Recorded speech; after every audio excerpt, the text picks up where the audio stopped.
The sun hangs heavy over the West Sea, casting a brilliant, blinding glare across the surface of Pyongyang Island. To any passing vessel, it is a graveyard of granite and salt, a jagged protrusion of earth, officially designated as uninhabited.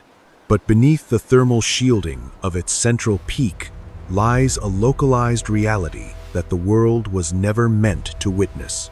Deep within the subterranean layers of the island, a classified facility hummed with the resonance of illegal nuclear assembly. The signature was unmistakable high-density power surges and trace radiation spikes that had finally bypassed orbital sensors. The mission was clear: verify the impossible. 12 Force Recon Marines had been inserted via civilian fishing vessels, their presence masked by the mundane traffic of the coastline. They were the elite of the elite ghosts in the machine operating under the veil of daylight stealth.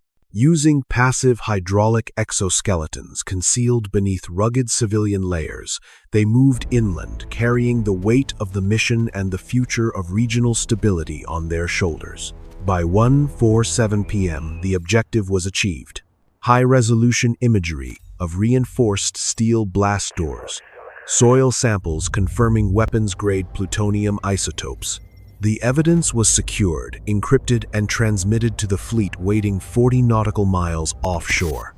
But in the era of automated warfare, human skill is only half the equation. At 2:23 p.m., the silence of the island was shattered by a digital failure. A localized AI surveillance node integrated into the island's coastal defense grid flagged a biomechanical anomaly. The gait of a fisherman on the southern beach did not match the skeletal ergonomics of a civilian. The hydraulic assist of an American-made exoskeleton, though invisible to the naked eye, resonated like a beacon on the opposition's infrared sensors. The digital handshake failed. The alarm did not start with a shout, but with a high-frequency pulse that synchronized the island's defensive network. Within seconds, the regional command center in the capital was alerted. The order from the high-ranking opposition leadership was instantaneous and absolute: surround the intruders, block all extraction points, capture the operatives alive. The clock began its countdown. 200 soldiers, 30 armored vehicles, and heavy attack helicopters were mobilized across the island's narrow corridors. The goal of the opposition was not just a military victory, but a global propaganda spectacle, a sunset execution broadcasted in prime time to show the world the cost of violating their sovereignty. 12 men were now trapped against a 100-foot granite cliff, outnumbered nearly 20-1 as the afternoon sun began its slow, inevitable descent toward the horizon. The mission of Trinsat had ended. The simulation of total war had begun. Pyongyang Island stands as a monolith of strategic defiance in the West Sea, a geographical sentinel protecting the maritime approaches to the region's most sensitive industrial hubs. To the uninitiated, its terrain is a chaotic arrangement of jagged limestone and dense coastal scrub. To a military strategist, it is a natural fortress designed for a single-purpose denial of access. The island's topography is dominated by a central massif, an ancient granite core that the regional command has hollowed out into a multi-level labyrinth. This is the theater of operations. The soil here is thin, barely concealing the reinforced concrete veins that feed power and data to the underground assembly facility. Every square meter of the island's surface is registered in a pre-computed firing grid calibrated for the artillery batteries stationed on the mainland. To the north, the island terminates in a vertical drop known as the Northern Cliffs, a 30-meter wall of sheer granite plunging into the freezing turbulent currents of the West Sea. It is a place where nature offers no mercy. For the 12 Force Recon Marines, this became their primary defensive anchor. The cliffs provided a definitive rear guard, a natural barrier that prevented a total encirclement, but it also functioned as a psychological pressure cooker. There was no retreat, only the vertical abyss behind them and an advancing tidal wave of steel in front of them. The afternoon sun, hanging at a low angle, stripped the landscape of shadows. In military terms, this created a state of absolute visibility. There was no brush thick enough to hide a thermal signature, no depression deep enough to mask the glint of an optic. The Marines were forced to operate in a naked environment where every movement was tracked by high-altitude drones and ground-level observers. The opposition's doctrine for Myang Island was rooted in the concept of total fortress defense. Every soldier in the 200-man security detail was trained to view the island not as a piece of land to be held, but as a sacred extension of the state's sovereign will. Their tactical approach was rigid, collective, and relentless. Against this stood the Marine ethos of individual initiative and the unbreakable bond of the small unit. On these cliffs, two irreconcilable philosophies of war were about to collide in the most violent manner possible. The geography had set the stage. The cliffs were no longer just rock.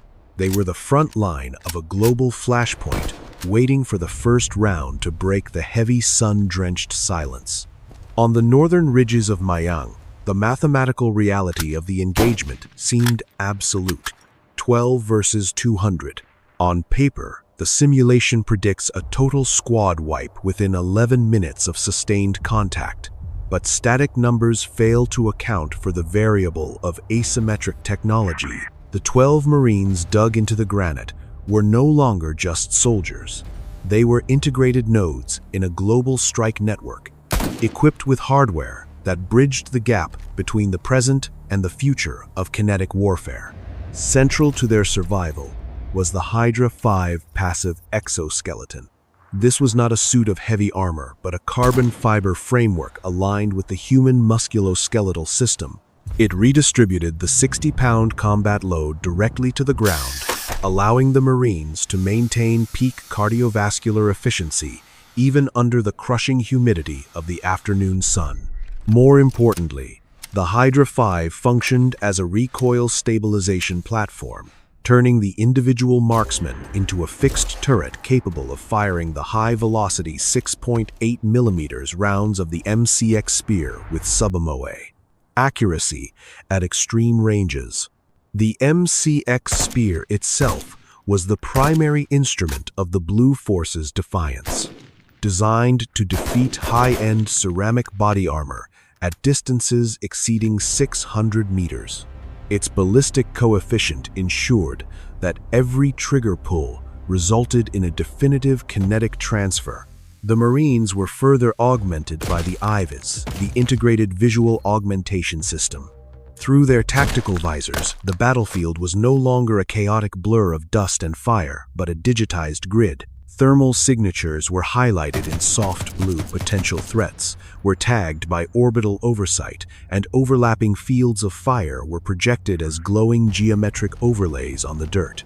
Opposing them was the sheer, brutal weight of the regional security force. Their gear was the antithesis of precision, mass-produced, battle-hardened, and lethal in volume. The Type 88 rifles carried by the 200 advancing soldiers were simple and reliable, designed for the saturation of a target area rather than the surgical elimination of a threat. Their tactical doctrine relied on the swarm effect, suppressing the enemy with a constant wall of lead, while mobile RPG-7V2 teams maneuvered to the flanks to deliver high-explosive fragmentation rounds. In the skies, the opposition deployed the Mi-24 Hind, a flying tank from a previous era upgraded with modern infrared countermeasures. Its 12.7mm Gatling gun was capable of shredding granite and bone alike, providing a terrifying psychological and physical weight to the assault. This was the collision. 12 ghosts equipped with the sensors of tomorrow against 200 warriors wielding the heavy iron of yesterday. The tactical calculus of Myang Island was about to be solved not in a classroom, but through the violent exchange of kinetic energy in the unforgiving afternoon light. 40 nautical miles offshore, the USS America sat as a silent apex predator in the deep waters of the West Sea. While the Marines on Myang Island were fighting a battle of minutes, the fleet was calculating a war of microseconds. The command to intervene had been issued, but traditional air support faced a lethal barrier: the island's integrated surface-to-air missile batteries. To neutralize a hardened underground facility without triggering a localized nuclear event, the mission required a weapon that transcended chemical explosives. This was the activation of the kinetic doctrine. The primary instrument of this doctrine was the EM launcher, or railgun. Unlike conventional naval artillery, which relies on expanding gases from gunpowder, the railgun utilizes the Lorentz force. By pulsing gigawatts of electricity through a set of conductive rails, the system creates a massive electromagnetic field that accelerates a non-explosive tungsten projectile to hypersonic velocities. The physics of the strike were absolute. At an exit velocity of Mach 7, approximately 2400 meters per second, a 15-kilogram tungsten rod carries a kinetic energy value defined by the equation E equals 1/2 mv squared. Upon impact, this projectile does not explode in the traditional sense. It undergoes a hypervelocity transition where the solid metal behaves like a liquid punching through 10 meters of reinforced concrete and granite as if it were parchment. There is no radar signature of a missile launch, no heat trail for interceptors to track. There is only the sudden, terrifying arrival of a metal bolt from the upper atmosphere, delivering the force of a tactical strike with zero radioactive fallout. Simultaneously, the fleet initiated the deployment of SWARM, intelligence suborbital weapons and recon microdrones. These were not the large lumbering predators of the past decade.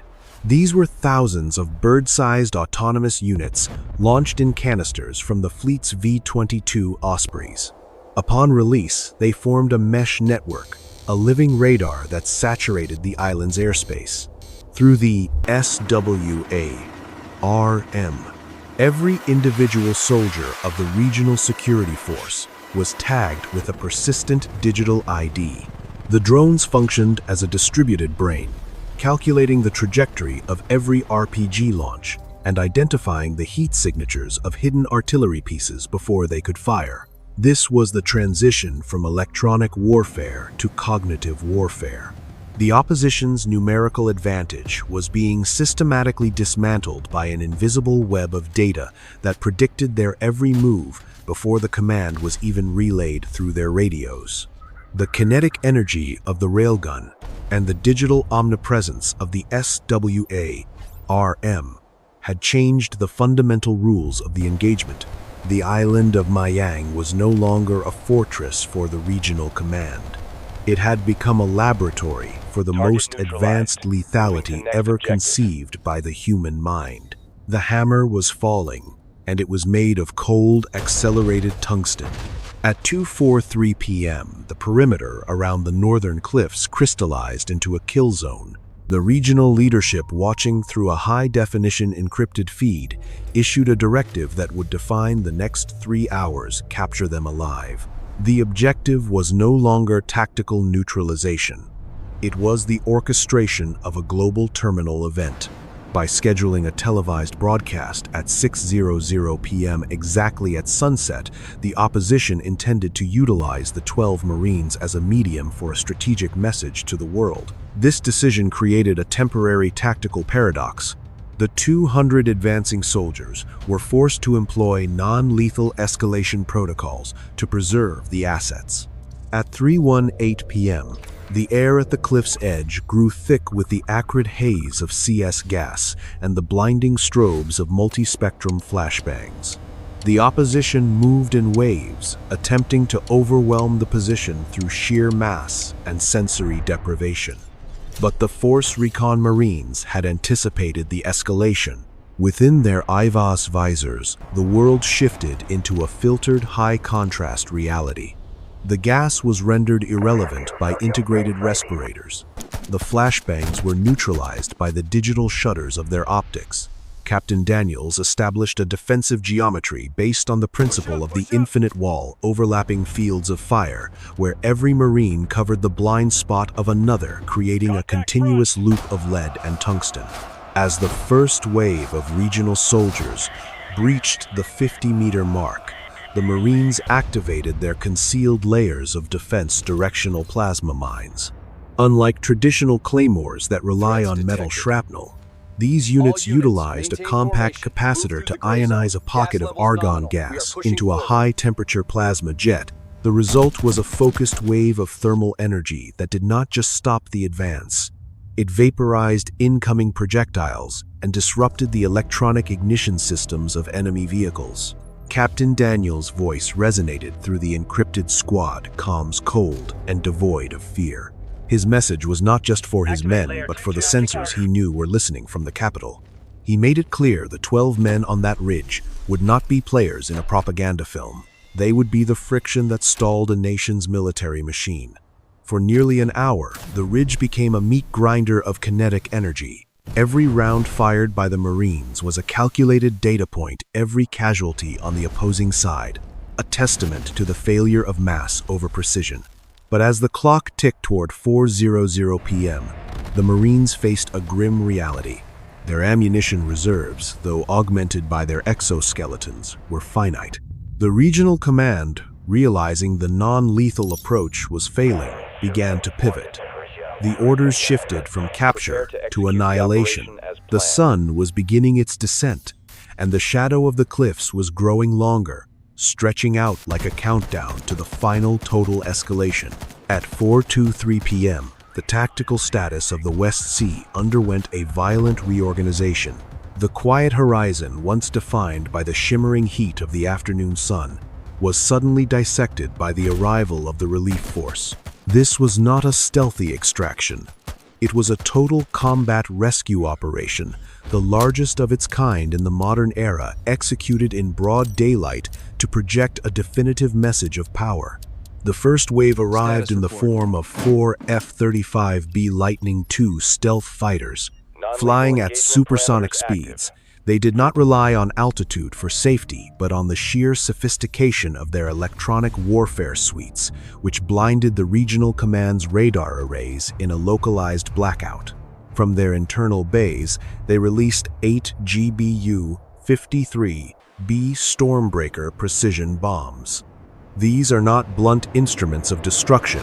Each 500-pound munition is equipped with a tri-mode seeker infrared millimeter wave radar and semi-active laser, allowing them to strike moving targets through the smoke and dust of the battlefield. Below, the regional armored columns and artillery positions erupted. The Stormbreakers found their marks with terrifying mathematical certainty, turning trucks and command posts into plumes of fire and twisted metal.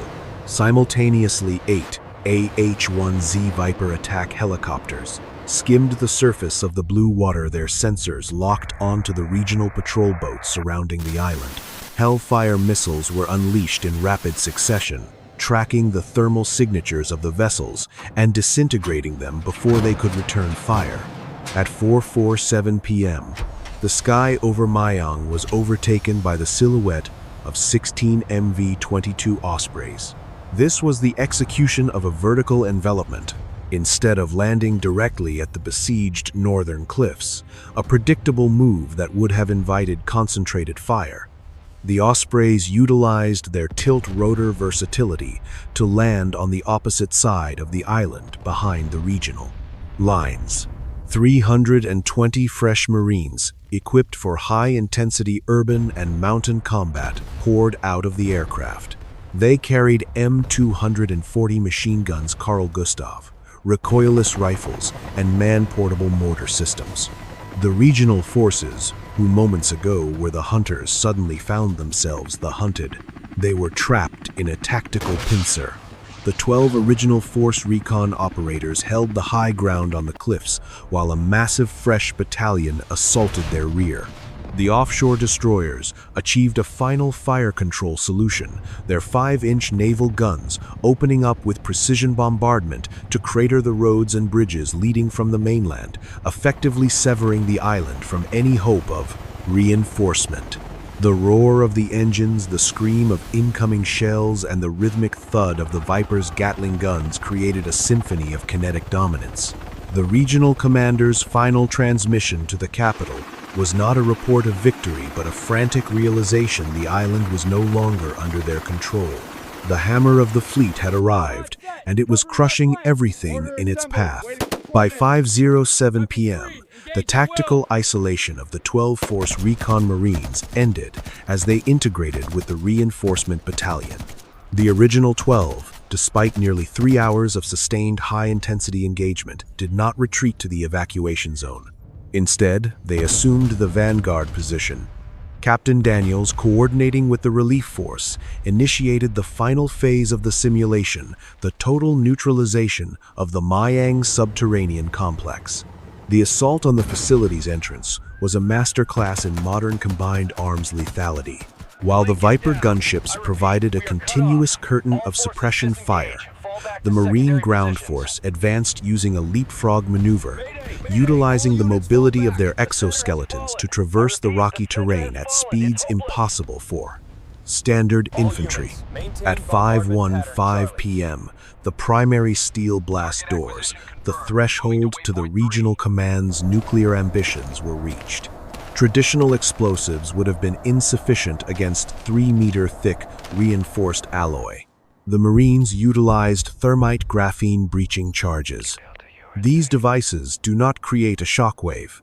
Instead, they generate a localized thermal reaction exceeding 3000 degrees Celsius in a fraction of a second. The molecular structure of the steel was essentially liquidated, allowing the breach teams to kick through the molten remains and enter the facility.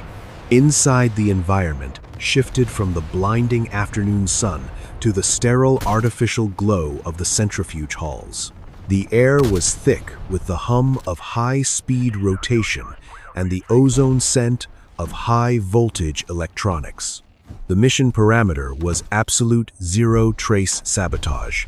The Marines deployed thermite graphene grenades into the core of the assembly centrifuges. The resulting reaction did not just damage the machinery. It fused the delicate internal components into solid slag, ensuring that the facility's technical data and physical infrastructure were permanently unrecoverable. At 5:23 p.m., the final detonation sequence was initiated. As the 332 Marines withdrew toward the southern beach, fuel-air explosives were triggered within the facility's ventilation shafts and access tunnels. The result was a vacuum-induced collapse. A massive fireball, fueled by the facility's own energy reserves, belched through the mountain's exhaust ports, a volcanic eruption of orange and black, visible for miles across the West Sea. The extraction was a clockwork execution of the no man left behind doctrine. At 5:34 p.m., as the sky began to bleed into the deep purples and oranges of dusk, the final MV-22 Osprey lifted off the sand. Below them, the island of Pyongyang was a landscape of burning wreckage and cratered earth. The F-35 seconds made their final terminal strafing runs, ensuring that no functional regional equipment remained on the surface. As the sun touched the horizon at 6:00 p.m., the exact moment scheduled for the televised execution, there was no audience and no prisoners. There was only the empty roar of the ocean and the cooling remains of a secret that had been dismantled in a single afternoon. The 12 who had held the line were now airborne, moving toward the safety of the fleet, leaving behind a silent monument to the price of miscalculating the reach of the Force Recon. The aftermath of Pyongyang Island serves as a watershed moment in the evolution of modern asymmetric warfare. For the regional command, the operation was a catastrophic failure of intelligence and doctrinal rigidity. They relied on a dated assumption that visibility equals vulnerability. They believed that in the harsh, revealing light of the midday sun, a small elite force could be cornered, contained, and harvested for global propaganda. They failed to realize that for a technologically integrated force, light is merely another data stream to be filtered, exploited, and weaponized. The strategic lessons of this simulation are profound and far-reaching. First, the concept of daylight reconnaissance has been fundamentally redefined. With the integration of passive exoskeletons and multi-spectrum visual augmentation, the individual operative is no longer a biological entity struggling against a hostile environment. They are a high-fidelity sensor node capable of maintaining tactical dominance, even when outnumbered 20-1. Second, the operation proved that the kinetic energy of a railgun from 40 miles away is a more effective strategic tool than a decade of diplomatic sanctions. The ability to vaporize a hardened facility without a single gram of radioactive fallout removes the nuclear blackmail variable from the tactical equation entirely. For the international community, the Pyongyang simulation provides a stark warning. The balance of power is no longer measured in the quantity of standing armies or the size of territorial waters. It is measured in the velocity of the sensor-to-shooter loop. The regional leadership's attempt to orchestrate a public execution was thwarted not just by the defiance of 12 individuals, but by a global infrastructure capable of projecting overwhelming lethality into a denied area within a 90-minute window.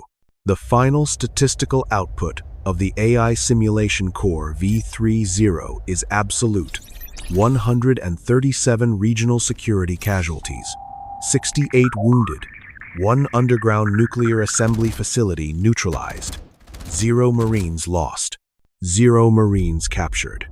In the final analysis, the events on Pyongyang Island revealed a deeper truth about the future of conflict. The secret program was not destroyed simply because it was found. It was destroyed because the opposition believed they could trap the ghosts who discovered it. They learned at a devastating and irreversible cost that you cannot capture what a Marine defends, you cannot hide what a Marine discovers, and you cannot execute who a Marine rescues. This is the new reality of kinetic deterrence. This is the final verdict of the simulation. This script and its contents are generated and simulated by an artificial intelligence system. The events, technologies, and tactical outcomes described are based on a hypothetical what-if scenario for strategic analysis and entertainment purposes. This content does not represent 100% accurate political facts, real-world military intelligence, or definitive predictions of future geopolitical events. Viewers should interpret this as a fictional military simulation,